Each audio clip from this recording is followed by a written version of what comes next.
È bastata una dichiarazione di Cuffaro su una presunta stima di voti che il partito della DC, che ha rimesso in piedi, potrebbe avere alle prossime elezioni ed è scattato il putiferio.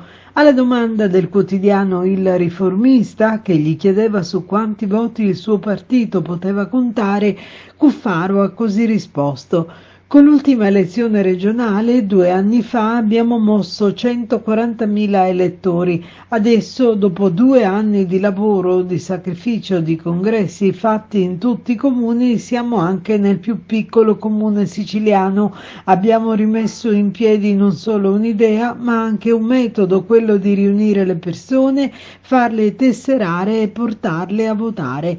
Pensiamo in Sicilia di muovere 250.000 voti. Le parole hanno spinto il deputato all'Ars di Sud Chiama Nord, Ismaele Lavardera, a invocare l'intervento della Commissione antimafia perché, a suo dire, da quanto affermato nell'intervista, Totò Cuffaro potrebbe controllare i voti. E Lavardera annuncia poi: sarà mia premura chiedere al presidente della Commissione antimafia all'Ars di convocare Cuffaro in modo che possa spiegarci come si spostano tutti questi voti.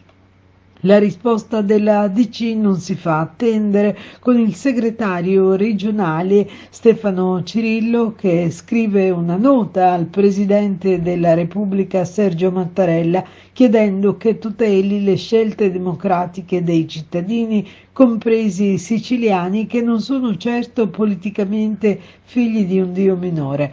Per l'ADC De Luca si permette di dichiarare falsità e manipolare a suo uso e consumo verità giornalistiche come poco prima aveva fatto Calenda. Le cose che dicono sui siciliani, conclude il partito Scudo Crociato, e sulle loro libertà di scelta sono lontane dalla realtà. Se ne facciano una ragione.